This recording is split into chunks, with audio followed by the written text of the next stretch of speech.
Vicks and తమలపాకు.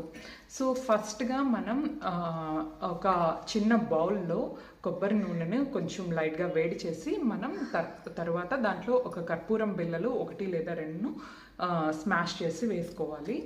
అది కొంచెం చల్లారాక ఒక తమలపాకు తీసుకొని దాని మీద ఫస్ట్ విక్స్ రాసి తర్వాత ఈ ఆయిల్ను రాసి ఒక హీట్ ప్యాన్ మీద ఒక 1 మినిట్ పెట్టుకోవాలండి.